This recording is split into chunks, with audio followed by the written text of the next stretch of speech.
Breaking news Karimnagar MLC ఎన్నికల counting update ఒకసారి ఏంటని చూస్తే 9వ రౌండ్ పూర్తయ్యేసరికి 4000 ఓట్ల పైచిలుకు ఆధిక్యంలో ఉన్నారు బీజేపీ అభ్యర్థి అంజిరెడ్డి. ఇంకా 30,000 ఓట్లు లెక్కించాల్సి ఉండగా చివరి 2 రౌండ్లు అత్యంత కీలకంగా మారనున్నాయి. ఈ 2 రౌండ్లలో ఎవరు ఆధిక్యంలోకి వస్తారు అన్న ఉత్కంఠ నడుస్తోంది.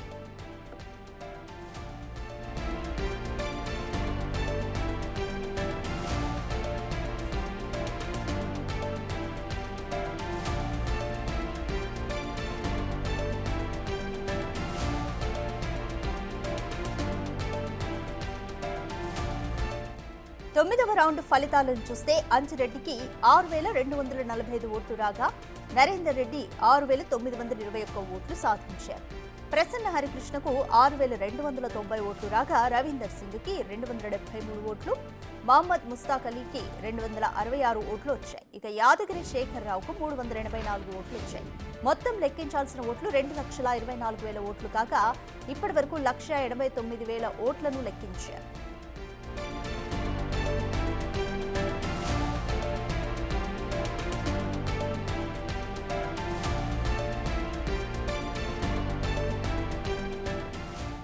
కరీంనగర్, ఆదిలాబాద్, నిజామాబాద్, మెదక్ పట్టభద్రుల ఎమ్మెల్సీ ఓట్ల లెక్కింపు 9వ రౌండ్ పూర్తయ్యేసరికి బీజేపీ అభ్యర్థి 4,040 ఓట్ల ఆధిక్యంలో ఉండగా మొత్తం 63,871 ఓట్లు వచ్చాయి. ఇక కాంగ్రెస్ అభ్యర్థి ఆల్ఫోర్స్ నరేందర్ 59,831 ఓట్లు సాధించారు. బీఎస్పీ అభ్యర్థి హరికృష్ణకు వచ్చిన ఓట్లు 50,994గా ఉన్నాయి.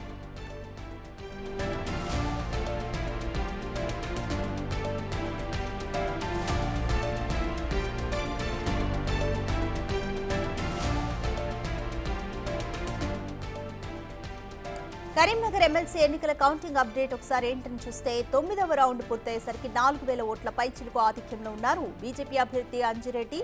ఇంకా 30,000 ఓట్లు లెక్కించాల్సి ఉండగా చివరి 2 రౌండ్లు అత్యంత కీలకంగా మారనున్నాయి.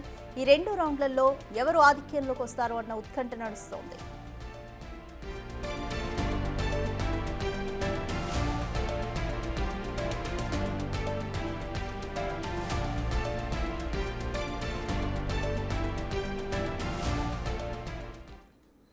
మోర్ డీటెయిల్స్ మా ప్రతినిధి శ్రీనివాస్ అందిస్తారు. శ్రీనివాస్, కరీంనగర్ ఎమ్మెల్సీ ఎన్నికల కౌంటింగ్ చాలా ఉత్కంఠగా కొనసాగుతుంది. రౌండ్కి ఎవరు ఆధిక్యం చూపిస్తారనేది కూడా ఇంట్రెస్టింగ్ గా మారింది.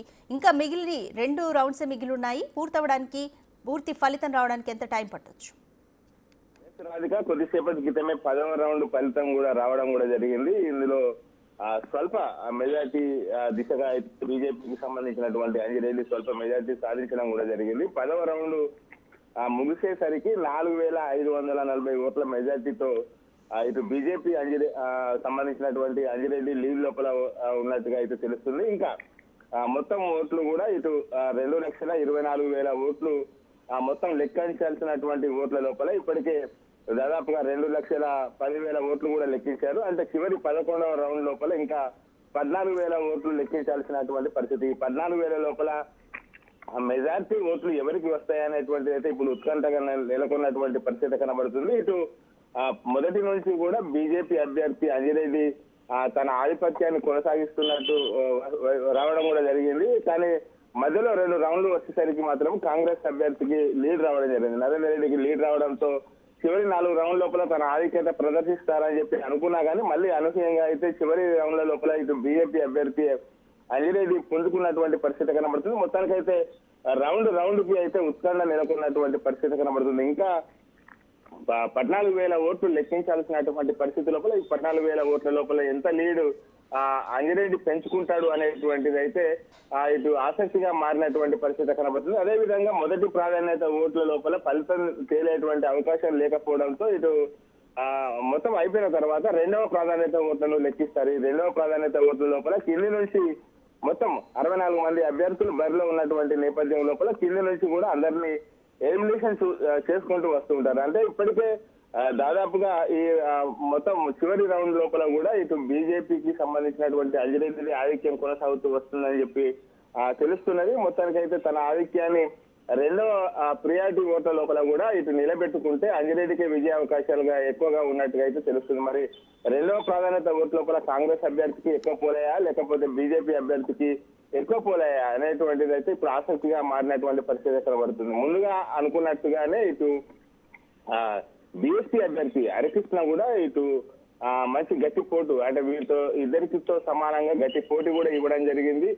ఇటు హరికృష్ణకు కూడా ఇప్పటి వరకు దాదాపుగా అన్ని రౌండ్ లోపల కూడా మెజార్టీ ఓట్లు రావడం కూడా జరిగింది. దాదాపుగా ఇటు అంజిరెడ్డి నరేందర్ రెడ్డితో సమానంగా అయితే ఇటు ఇప్పటికే దాదాపుగా 58,000 ఓట్లు కూడా షేర్ చేసుకోవడం కూడా జరిగింది. ఇప్పుడు మూడో ప్లేస్ లో ఉన్నటువంటి హరికృష్ణకు సంబంధించినటువంటి ఓట్ల లోపల రెండవ ప్రాధాన్యత ఓటు ఎవరికి వేశారు అనేటువంటిది అయితే ఆసక్తికరంగా మారినటువంటి పరిస్థితి కనబడుతుంది. కొద్దిసేపటి తర్వాత ఇటు చివరి రౌండ్ ఫలితాలు వచ్చిన తర్వాత మళ్ళీ రెండవ ప్రాధాన్యత ఓట్లను లెక్కించేటువంటి అవకాశం ఉన్నట్టుగా అయితే తెలుస్తుంది మనకు రాధిక. Thank you Srinivas.